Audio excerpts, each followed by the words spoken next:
Hola a todos, ¿cómo están? Los saludo, bienvenidos al canal. Seguimos con el libro Psicología Revolucionaria por el venerable maestro Samael Aun Weor.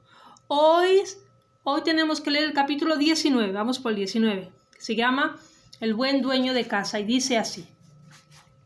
Apartarse uno de los efectos desastrosos de la vida, en estos tiempos tenebrosos ciertamente es muy difícil pero indispensable, de otro modo es devorado por la vida. Claro, se refiere a la vida horizontal. La vida vertical vendría a ser la vida espiritual, la vida esotérico-gnóstica.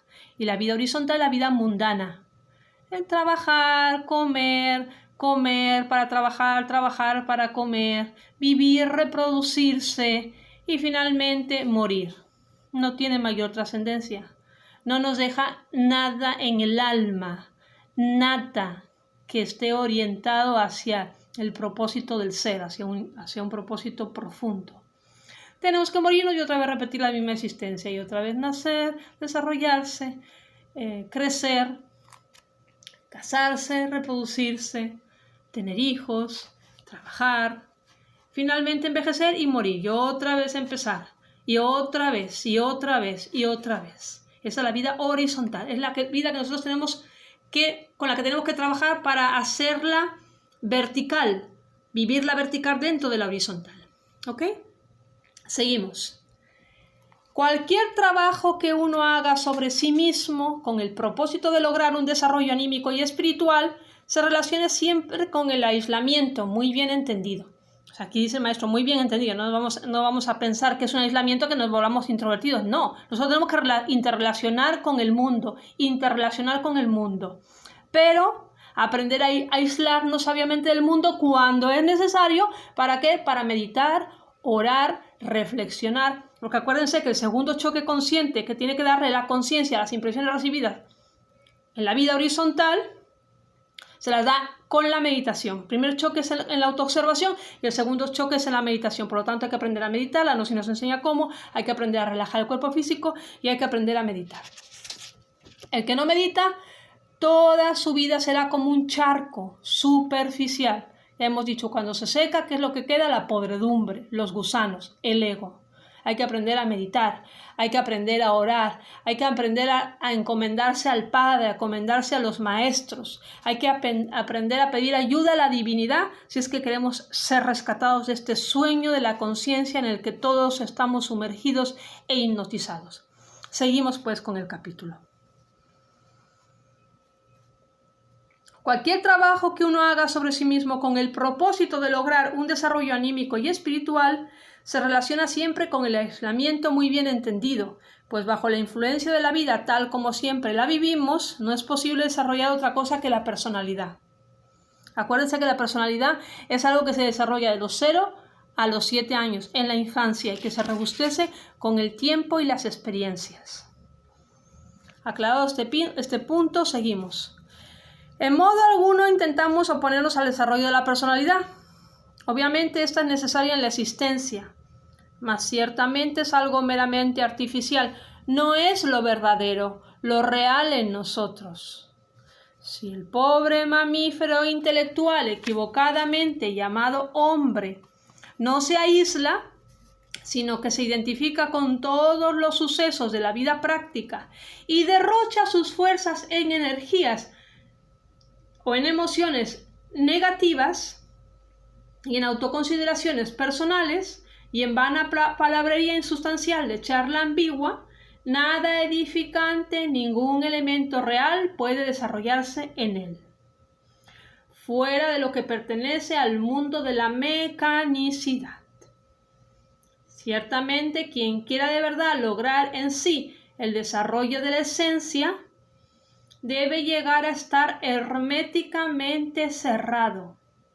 Esto se refiere a algo íntimo, estrechamente relacionado con el silencio. No se refiere el maestro, no vayamos a equivocar, no está queriendo decir que nos volvamos callados, porque tan malo es hablar cuando uno debe callar como callar cuando debe de hablar.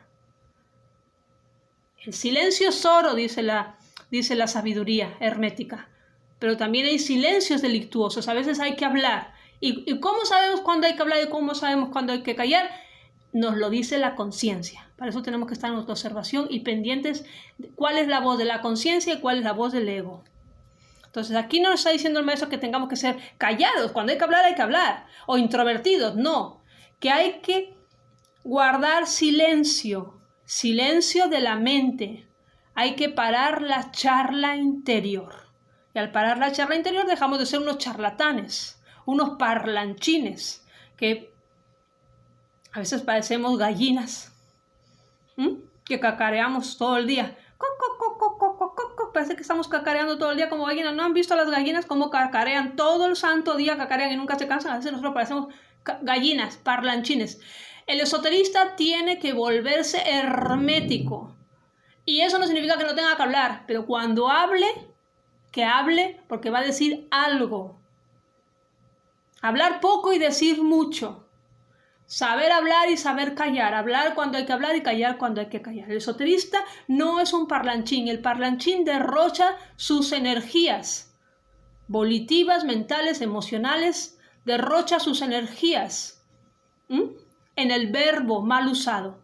Y dice un montón de cosas y al final no dijo nada en concreto. Entonces el esoterista, nosotros que aspiramos a ser esoteristas y a ser personas profundas, debemos guardar silencio, silencio mental, estar atento a lo que pasa y vivir la filosofía de la momentaneidad, vivir el aquí y el ahora, de momento en momento, no vivir proyectándonos hacia el futuro, que todavía no ha venido, ni proyectándonos hacia el pasado, que ya pasó, y estar recordando los viejos sufrimientos, y estar regodeándonos todos los días en el pasado. Hay que salir del pasado.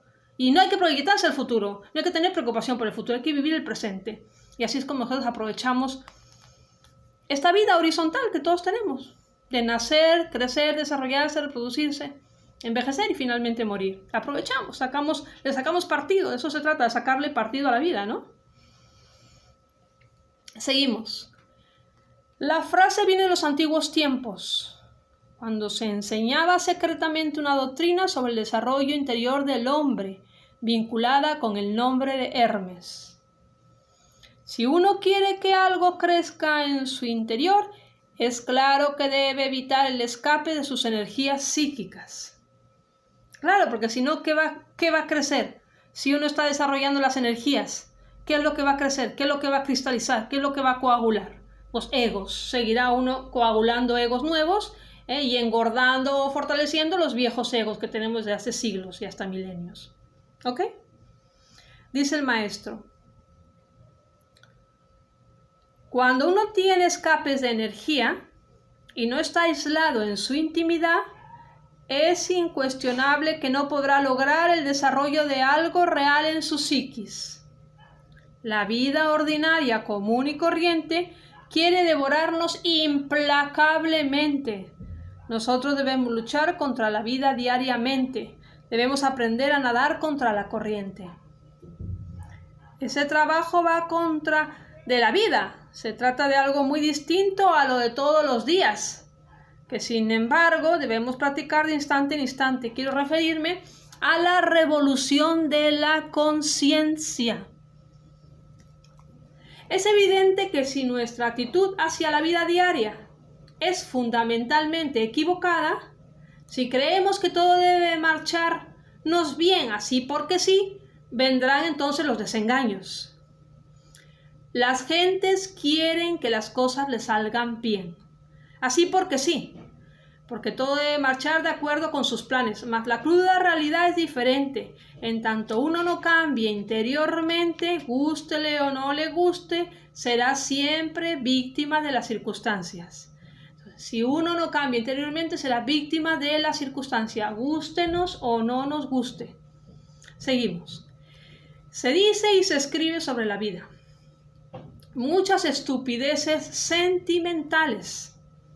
La verdad es que sí. Muchas canciones de las que se escriben son sentimentaloides. Muchas cosas que se dicen de la vida son sentimentaloides. Sentimentaloides. No estoy diciendo sentimentales. Cuando digo sentimentaloides significa que vienen del sentimiento de tal o cual ego. Por eso digo sentimentaloides en un sentido despectivo. dice el maestro. Mas este tratado de psicología revolucionaria es diferente. Este tratado de psicología revolucionaria va al grano, es diferente, no se anda con sentimentalismos baratos, dice las cosas como son. Nos guste o no nos guste, dice las cosas como son. Al pan pan y al vino vino. Seguimos, dice el maestro. Esta doctrina va al grano, a los hechos concretos, claros y definitivos. Afirma enfáticamente que el animal intelectual equivocadamente llamado hombre es un bípedo mecánico, inconsciente, dormido. El buen dueño de casa jamás aceptaría la psicología revolucionaria. Cumple con todos sus deberes como padre, esposo, etc. Y por ello piensa de sí mismo lo mejor. Claro, piensa de sí mismo lo mejor. Como es un buen dueño de casa, es un buen padre, es un buen esposo, es un buen dueño de casa, piensa de sí mismo lo mejor, que ya está autorrealizado. No, se equivoca. Se equivoca. Nos equivocamos todos los que pensamos así. O la buena dueña de casa, la buena ama de casa. Buena madre, buena esposa, fiel a su esposo. Que adora a sus hijos. Piensa que ya es todo, que ya se autorrealizó en la vida, que esa es su vida, que así va a llegar a Dios. ¡No! Se equivoca la buena dueña de casa, se equivoca el buen dueño de casa. Ese es apenas el primer peldaño para acercarnos a Dios. Tener una ética, un código de ética y moral alto en el hogar, ser un buen padre, ser un buen esposo, amar a los hijos, tratar bien a los hijos, educar con el ejemplo, ser amoroso con su esposa, no gritarle, no pegarle, obviamente, pero eso es apenas el primer peldaño, eso no es todo. El que piense que eso es todo y que ya está autorrealizado porque es un maravilloso padre y un maravilloso esposo o esposa, está rotundamente equivocado o equivocada. Seguimos.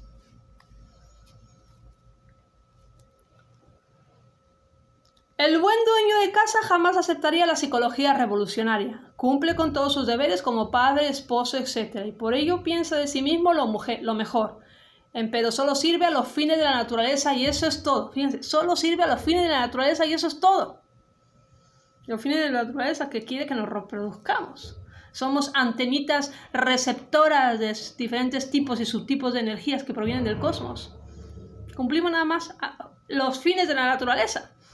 Pero tú piensas que eso es todo. No, el iniciado debe ser un buen dueño de casa, pero no nada más un buen dueño de casa. La cosa va mucho más allá. Si no, cualquier hijo de vecino sería maestro autorrealizado de misterios mayores.